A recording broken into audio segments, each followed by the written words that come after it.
Good evening दोस्तों, मैं ललित इसरानी एक बार फिर नए वीडियो के साथ, नए कंसेप्ट के साथ निफ्टी इंट्राडे एनालिसिस में आपका हार्दिक स्वागत करता हूं। दोस्तों, दो चीज़ें मैं एक बार फिर बताना चाहूँगा कि पहली चीज़ कि अगर आपने चैनल सब्सक्राइब न किया हो तो ज़रूर से कीजिए और अपने दोस्तों में भी ज़रूर शेयर कीजिए। और जो भी बाय सेल या एंट्री एग्ज़िट के बारे में हमने इस वीडियो में जो डिस्कस किया है वो मेरी निजी राय है, उसे बाय सेल रिकमेंडेशन कंसीडर ना करें। तो चलिए दोस्तों, आज का एनालिसिस शुरू करते हैं। दोस्तों, आज निफ्टी गैप अप ओपन हुआ और through out the day almost 1/3 of the day उसने वो गैप सस्टेन किया, मतलब कि जो ऊपरी चाल थी वो उसने मेंटेन की। तो एक बार फिर स्टार्ट करते हैं हम कहाँ से वो ओपन हुआ वहाँ। दोस्तों, आपको कुछ जो ये लाइंस दिखाई दे रही हैं, जो हमने पिछले वीडियो में भी कहा था कि वो मैंने स्विंग हाई लो के बेस पे, पिछले दिनों के स्विंग हाई लो के बेस पे मैंने वो बना रखी है। अगर आपको याद है तो कल हमने एक PVWAP के बारे में बताया था कि जहाँ से मार्केट बिल्कुल यानी उस PVWAP के नीचे ही था और करंट VWAP के नीचे ही था। तो दोस्तों, आज क्या हुआ, अगर वही VWAP का कंसेप्ट हम एक बार फिर इंक्लूड करें तो एक बार फिर मैं ज़रा ये VWAP की लाइन अगर बना दूं, ये है दोस्तों previous VWAP। Let me right that PVWAP। ये है दोस्तों कल का VWAP, क्लोजिंग VWAP, जो कि करीबन 10,640 के आसपास था। मार्केट आज उसके ऊपर ही ओपन हुआ। कल हमने जो डिस्कस किया था एक बार फिर वही कंसेप्ट कि अगर मार्केट प्रीवियस VWAP के ऊपर है और करंट VWAP के ऊपर है तो वो सुपर बुलिश कहलाएगा। हालांकि कल इससे विपरीत कंडीशन थी। कल वो प्रीवियस VWAP यानी कि परसों के VWAP और कल के VWAP के नीचे ही वैल्यूज था, तो वो सुपर बेयरिश था।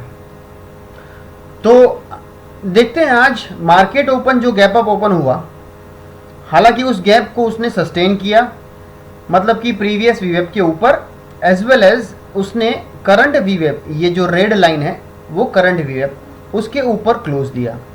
तो दोस्तों, आप देख सकते हैं कि ये जो तीसरा कैंडल है, पहला, दूसरा और तीसरा, तीसरे कैंडल में दिन के हाईस के ऊपर क्लोज देने में कामयाब रहा और वो बिल्कुल एक रेजिस्टेंस 10,700 था, उसके बिल्कुल इर्द गिर्द ही क्लोज रहा।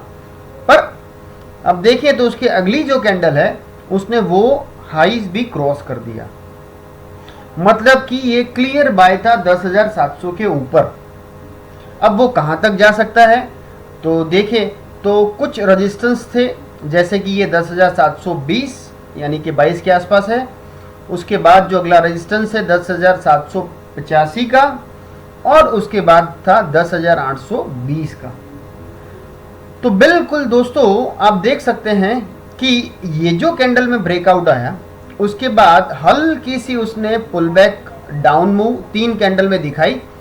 पर हमें देखना है कि ये जो डाउनफॉल 3 कैंडल जो डाउन मूवमेंट वाली है उसमें अगर हम वॉल्यूम बार देखें तो वो बिल्कुल न के बराबर है कंपेयर टू ये ग्रीन बार। तो इसका मतलब है कि ये जो अपमूव आई उसका हल्का सा रिट्रेसमेंट उसने यहाँ पे दिया और फिर अपनी ओरिजिनल चाल पकड़ी। अब दोस्तों, यहाँ पे बिल्कुल टच करने के बाद उसने एक बड़ा सा वीक बनाया, तो हो सकता है कि अगर इस कैंडल के नीचे जाए तो हमें एग्जिट होना है, पर फॉलोअप में उसके नीचे नहीं गया और वो बिल्कुल ऊपरी चाल पे कायम रहा। और करीबन ये जो पॉइंट है 10,820 के आसपास, आज का हाई है 10,823। तो इस जोन के बाद हम देख सकते हैं कि हल्की सी मुनाफा वसूली शायद पॉसिबल थी। एक बार मैं इस चार्ट को हाइड कर दूं ताकि हमें पता चले कि भाई किस तरह का मूव पॉसिबल है। तो दोस्तों, आप इस चार्ट को देखें तो अब आप देखें कि वो करीबन 10,820 के आसपास पहुंचने के बाद एक बार फिर जैसे कि हमने यहाँ पे बड़ी वीक देखी, उसी तरह यहाँ पे भी एक ग्रीवस्टोन डोजी के फॉर्म में हमें कैंडल्स मिली, जो कि एक रिवर्सल कहलाना मुनासिब होगा उसके लिए। तो देखें जैसे ही उस कैंडल का लो, जो लो है 10,810 के आसपास, वो ब्रेक हुआ। अब उस वक्त हमें और भी देखना है कि अगर उसके साथ वॉल्यूम है कि नहीं। तो देखिए तो दोस्तों यहाँ पे वॉल्यूम बार्स इंक्रीज हो रहे हैं, मतलब कि ये जो फॉल है उसको वॉल्यूम का सपोर्ट साथ में मिल रहा है, मतलब कि हम इसे सेल इनिशिएट कर सकते हैं यहाँ पे, या तो जो हमारा लॉन्ग है उसे यहाँ पे एग्जिट कर सकते हैं। तो जो हमारा लॉन्ग था वो 10,700 के ऊपर था और जो एग्जिट होना हुआ वो करीबन 10,810 के आसपास। तो करीबन 100 से 110 पॉइंट की रैली हमें एक अप मूव के तौर पे दिखी। अब जो ये डाउन मूव है, कई बार ऐसा होता है कि जो अप ट्रेंड है वो एक सीधी लाइन में तो नहीं जाएगा दोस्तों, तो जो रिट्रेसमेंट हो रहा है अब वो देखते हैं कहाँ तक जा रहा है। तो वो रिट्रेसमेंट वीवेब के ऊपर ही है।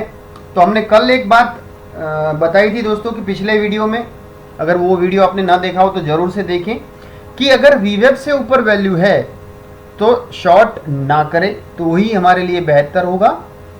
तो वो हम यहाँ पे देख रहे हैं कि हालांकि ये जो डाउन मूव आया वो मूव करीबन 50 पॉइंट के आसपास का डाउन मूव आया, पर वैल्यू वीवेब के ऊपर है तो हमें शॉर्ट की गुंजाइश नहीं करनी चाहिए।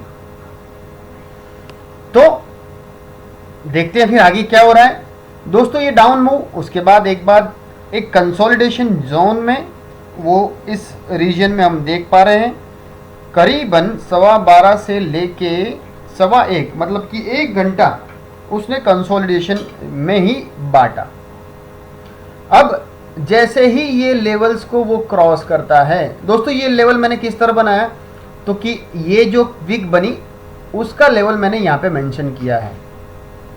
तो ये जो लेवल है उसके ऊपर निकलने में कामयाब हुआ, पर दोस्तों जो मॉर्निंग हाई है उसे वो क्रॉस ना कर पाया।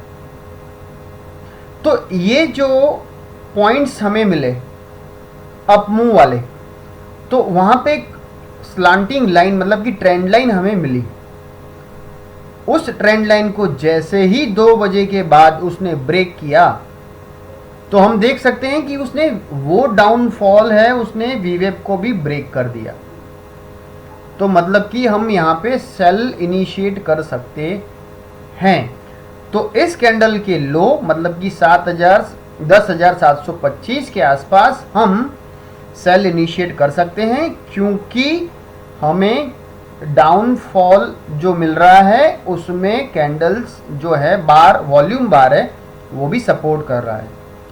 तो यहाँ पे हमें सेल इनिशिएट किया और देखते हैं दोस्तों कि ये जो सारे सपोर्ट है स्टेप बाय स्टेप वो सब धीरे धीरे निकलते गए और करीबन मार्केट 10,725 से लुढ़का 10,650 तक, मतलब कि 75 पॉइंट की डाउनफॉल बिल्कुल ही 15 से 20 मिनट में। अब जो एक इतना फोर्स के साथ जो नीचे गिरा है तो वो लाजमी है कि थोड़ा सा पुल बैक पॉसिबल है। तो करीबन यहाँ पे पुल बैक मिला हमें 700 के आसपास तक का, पर वो एक बार फिर एक रेजिस्टेंस जो अर्लियर सपोर्ट था उसके तौर पे उभरा और वहाँ से एक बार फिर 700 से मार्केट नीचे गिरा और जो ये लो पॉइंट था उसके भी नीचे, मतलब कि करीबन फिर से 100 पॉइंट की डाउन मूव। अब यहाँ पे सपोर्ट के आसपास आप अगर देखो तो नीचे विक्स दिख रही हैं, मतलब कि वहाँ पे डिमांड आई और वो आप वॉल्यूम के साथ भी देख सकते हैं। और दूसरी चीज़, ये जो आखिर की रेड कैंडल है उसमें आप अगर वॉल्यूम देखें तो वो प्रीवियस वॉल्यूम के कंपेयर में लो है, मतलब कि यहाँ पे जो सेल हो रहा है अब उससे वो इतने बेरिश वाले जो भी लोग हैं वो इतने स्ट्रॉन्ग नहीं है कि उसे ज़्यादा नीचे ले जा पाए और वहाँ से मार्केट ने करीबन 40 से 50 पॉइंट की एक बंद होते होते मूव दे दी। तो दोस्तों ये था आज का एनालिसिस कि जहां पे हमने दो आइडियल एंट्रीज देखी। पहली एंट्री जो मॉर्निंग में वीवेब के ऊपर ओपन हुआ और प्रीवियस वीवेब के भी ऊपर ही था, जहां पे हमें करीबन 100 से 110 पॉइंट की रैली मिली। उसके बाद एक कंसोलिडेशन और फिर 2 बजे के बाद रिलायंस का जो एजीएम था, उस एजीएम के बाद जो डाउन मूव आया करीबन 10,780 पर हम अगर वीवेब के ऊपर है वो कंसीडर न करें और इसके नीचे करें तो 10,725 के नीचे जो फॉल आया वो करीबन गया 10,590, मतलब कि वहाँ पे एक और डाउनफॉल, मतलब कि 120 से लेके 130 पॉइंट का डाउन मूव। तो दोस्तों ये था आज का एनालिसिस। आई होप कि आपको ये एनालिसिस पसंद आया होगा। तो ज़रूर से लाइक कीजिए, कमेंट कीजिए। आपके कमेंट से हमारा हौसला बिल्कुल बढ़ेगा। अगर पॉजिटिव है और अगर नेगेटिव है तो भी हमें हमारा हौसला बढ़ाना ज़रूरी समझेंगे, क्योंकि अगर कुछ नेगेटिव है तो मतलब कि हम अगले वीडियो में उसको इम्प्रूव कर सकते हैं। तो शुक्रिया दोस्तों, आपको ये वीडियो ज़रूर से पसंद आया होगा इस उम्मीद के साथ। अलविदा।